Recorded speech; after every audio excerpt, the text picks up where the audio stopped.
Hello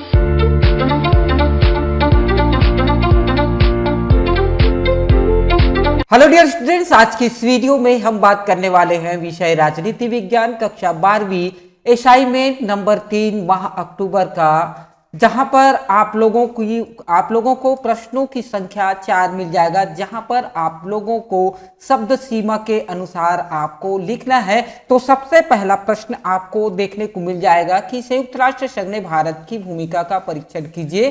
कोई 6 आपको लिखना होगा। तो यहाँ पर प्रश्नों का जो अंक है, प्रश्न का जो अंक है 6 अंकों का है। शब्द सीमा की बात करें तो 150 से लेकर के 200 शब्दों के बीच में आपको लिखना है। उसके बाद अगर हम प्रश्न क्रमांक दूसरा की बात करें तो संयुक्त राष्ट्र संघ में सुधार का कार्य है, सुरक्षा परिषद के ढांचे में बदलाव, इस कथन का सत्यापन करें। तो यहां पर आपको देखने को मिल जाएगा, यह भी आपका 6 अंक का है। और शब्द सीमा की बात करें तो 150 से लेकर के 200 शब्द के बीच में आपको इसका उत्तर लिखना होगा। चलिए यहां पर और प्रश्न क्रमांक तीसरा की बात करते हैं।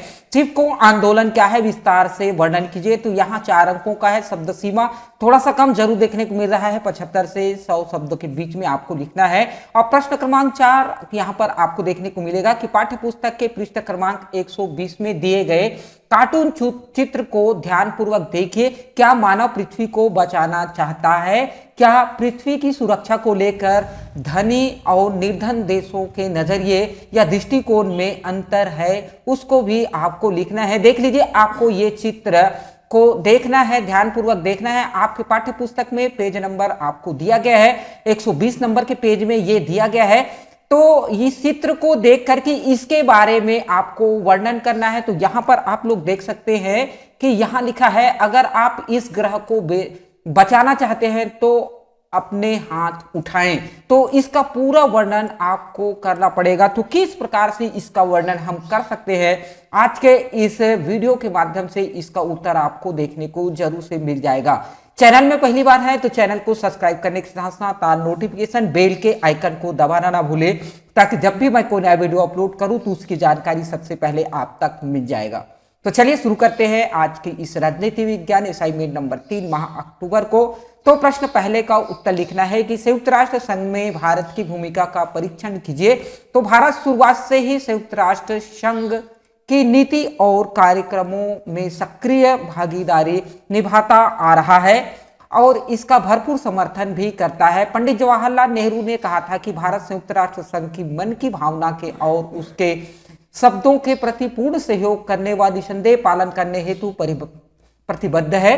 उसके बाद आपको हेडिंग डाल लेना है, लाल पेन से हो या ब्लैक पेन से हो या कोई सा भी पेन से आप अगर अच्छा से हेडिंग डालते हैं तो आपको लगना चाहिए कि यहाँ पर हमने हेडिंग डाला है और जांचने वालों को भी, आपके शिक्षक को भी पता चले कि यहाँ पर हेडिंग डाला है कि संयुक्त राष्ट्र संघ में भारत की भूमिका क्या है। तो पहला में आपको लिखना है उपनिवेशवाद की समाप्ति। संयुक्त राष्ट्र संघ की स्थापना के समय एशिया और अफ्रीका देश उपनिवेशवाद का शिकार थे। भारत में शुरुआत से ही उपनिषेधवाद का विरोध किया है और इसे विश्व शांति के लिए खतरा माना है। अतः 1960 में उपनिषेधवाद के अंत की लहर दौड़ आई। दूसरा में हेडिंग डाल के लिखना है रंग भेद तथा जाति भेद का विरोध भी करना है। तो यहाँ पर रंग भेद तथा जाति भेद की नीति भारत की विदेश नीति का एक प्रमुख अंग है।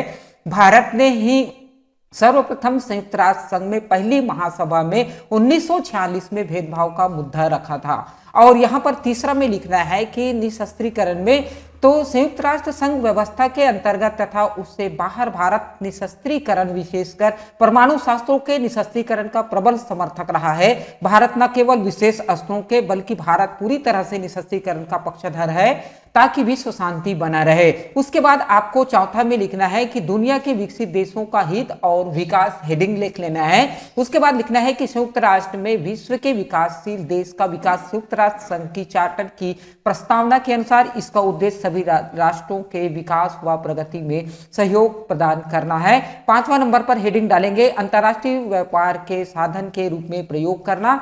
इसके बारे में भी आपको लिखना है कि भारत इस मुद्दे पर प्रगतिशील है और विकासशील राष्ट्रों के आर्थिक विकास का जो मुद्दा है वह विकास देशों के एक समझौताकारी रणनीति है। भारत इस आर्थिक व्यवस्था का पक्षधार रहा है। इसके बाद आपको देखने को मिल जाएगा कि राष्ट्रीय, यहाँ पर आपको लिखना है कि अंतर्राष्ट्रीय शांति और सुरक्षा।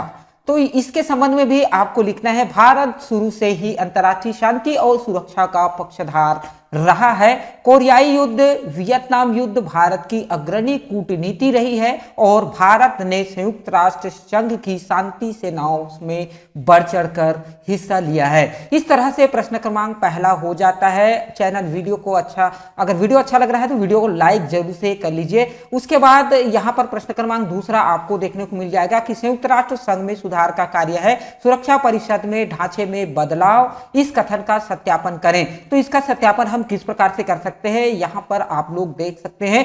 उपरोक्त दिया गया कथन बिल्कुल सत्य है। संयुक्त राष्ट्र संघ का सबसे महत्वपूर्ण अंग सुरक्षा परिषद है, अतः इसके ढांचे में बदलाव ही संयुक्त राष्ट्र में सुधार करना है। मेरे विचार से अब विश्व की बदलती परिस्थितियों में इस अंग का परिवर्तन होना। तो यहां पर पहला नंबर पर लिखेंगे, सुरक्षा परिषद के कुल देशों की संख्या 15 है। संयुक्त राष्ट्र संघ में सुधार लाने हेतु इन सदस्यों देशों की संख्या बढ़कर क्रमशः 15 और 35 कर देनी चाहिए। इस प्रस्ताव को कुल इक्यावन राष्ट्र मिलकर बहुमत से पारित करें, जिस पर विचार महासभा में भी होना चाहिए। उसके बाद दूसरा नंबर पर लिखेंगे, जो राष्ट्र विश्व शांति और सुरक्षा के साथ खिलवाड़ करे उनके विरुद्ध संयुक्त सेनाएं देनी चाहिए। तीसरा नंबर पर लिखेंगे, आपको लिखना पड़ेगा कि आर्थिक और सामाजिक सहयोग के लिए संयुक्त राष्ट्र कोर्स बनाया जाए, जिसमें निश्चित रूप में प्रत्येक महीने हर राष्ट्र अपनी कुल आय का एक निर्धारित हिस्सा दान करे, जो कि प्राकृतिक विपदा आने पर कार्य में लिया जाए। उसके बाद चौथा में लिखेंगे कि सुरक्षा परिषद को स्थायी तौर पर अंतर्राष्ट्रीय शांति सेना बनानी चाहिए, जिसमें प्रत्येक सदस्य राष्ट्र अपने क्षेत्रफल और जनसंख्या के आधार पर मानवीय और अन्य सहयोग दे। पांचवा में लिखेंगे, मानव अधिकार की रक्षा, लोकतंत्र की स्थापना, उसका विस्तार और उसको गहरा बनाने के लिए लोकतांत्रिक राज्यों को आगे आना चाहिए। इस प्रकार से प्रश्न क्रमांक दूसरा को आप लोग सही से जरूर से लिख लीजिए। आप अपने शिक्षक द्वारा बताए गए जो उत्तर है उसको भी आप जरूर से देख लीजिए एक बार। इसके बाद प्रश्न क्रमांक तीसरा में लिखेंगे, चिपको आंदोलन क्या है, विस्तार से वर्णन करो।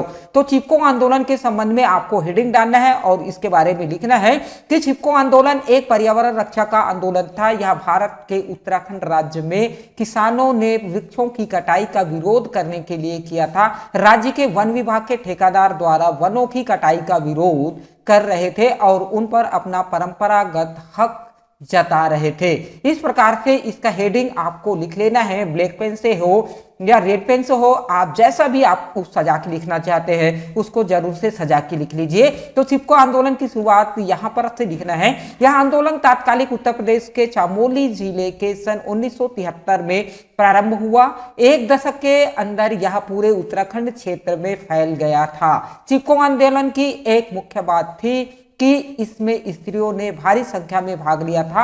इसकी शुरुआत 1970 में भारत के प्रसिद्ध पर्यावरणविद सुंदर लाल बहुगुणा के नेतृत्व में हुई थी। उसके बाद हेडिंग डाल लेना है, चिपको आंदोलन का प्रभाव। तो चिपको आंदोलन का क्या प्रभाव पड़ा, यहाँ पर आपको देखने को मिलेगा कि चिपको आंदोलन की मुख्य उपलब्धि रही कि इसने केंद्रीय राजनीति के एजेंडा में पर्यावरण को एक सघन मुद्दा बना दिया।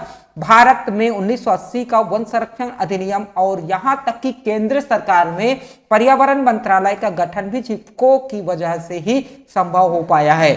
इस प्रकार से आपको लिख लेना है, चिपको आंदोलन क्या है, विस्तार से लिखिए। तो इसका उत्तर हमने लिख लिया। उसके बाद आप देखेंगे कि यहाँ पर पेज नंबर जो 120 दिया है, जो कि कार्टून चित्र है, आपको ध्यान से देखना है और ध्यान से देखने के बाद मानव पृथ्वी को बचाना चाहता है, ये आपका प्रश्न है। तो इसके बारे में आपको डिटेल से लिखना पड़ेगा। देख लीजिए इस चित्र को। तो यहाँ पर आपको चित्र बनाने की जरूरत नहीं है, आपको सिर्फ इस चित्र को देख करके वर्णन करना है। यहाँ पर वर्णन करना है कि चित्र में हमने देखा कि पर्यावरण को लेकर उत्तरी और दक्षिणी गोलार्ध के देशों के रवैये में अंतर है। उत्तर के विकसित देश पर्यावरण के मसले पर उसी रूप से चर्चा करना चाहते थे जिस दिशा में पर्यावरण आज मौजूद है। यह देश का मानना है कि पर्यावरण के संरक्षण में हर देश की जिम्मेदारी बराबर हो। दक्षिण के विकासशील देशों का तर्क है कि विश्व में को नुकसान अधिकांशतः विकसित देशों के औद्योगिक विकास से पहुंचा है। यदि विकसित देशों ने पर्यावरण को ज्यादा नुकसान पहुंचाया है तो उन्हें इस नुकसान की भरपाई उठानी चाहिए। इसके अतिरिक्त विकासशील देश अभी औद्योगिकीकरण को प्रक्रिया से गुजर रहे हैं और जरूरी है कि उन पर वे प्रतिबंध न लगे जो विकसित देशों पर लगाए जाने हैं। इस प्रकार अंतरराष्ट्रीय पर कानून के निर्माण, प्रयोग और व्याख्या में विकसित देशों की विशिष्ट जरूरतों पर ध्यान रखा जाना चाहिए। इस संदर्भ में रियो घोषणा पत्रिका था कि धरती के परिस्थितिकी की अखंडता और गुणवत्ता की बहाली, सुरक्षा तथा संरक्षण के लिए विभिन्न देश विश्व बंधुत्व को भावना से आपस में सहयोग करेंगे। अपनी क्षमता के अनुरूप पर्यावरण के अक्षय में अपनी हिस्सेदारी के आधार पर साझी परंतु अलग अलग जिम्मेदारियां पर्यावरण की सुरक्षा के प्रयास करेंगे। इस बात भी मानी गई है कि विकासशील देश का प्रति व्यक्ति उत्सर्जन अपेक्षाकृत कम है। इस कारण चीन, भारत और अन्य विकासशील देशों का क्योटो प्रोटोकॉल को से अलग रखा गया है। क्योटो प्रोटोकॉल एक अंतरराष्ट्रीय समझौता है। तो इस प्रकार से आपको पूरे के पूरे उत्तर आपको बहुत ही सावधानी पूर्वक बताना है। यहाँ पर आपको स्पष्ट अक्षर और स्पष्ट सुंदर अक्षर पर आपको लिखना है। कोई भी अक्षर या कहीं पर भी आपको समझ ना आए हो तो कमेंट्स बॉक्स खुला है, आप वहां पर जाइए और प्रश्न को जहां पर समझ ना आ रहा है उसको जरूर से पूछ लीजिए। तो इस प्रकार से आज का यह 5 प्रश्न आपको देखने को मिला। अपने दोस्तों के साथ भी शेयर करिए इस वीडियो को ताकि उसको भी हेल्प मिल सके। चलिए आज की इस वीडियो में इतना ही, और किसी अच्छे कंटेंट के साथ फिर से मिलेंगे। तब तक के लिए जय हिंद, वंदे मातरम।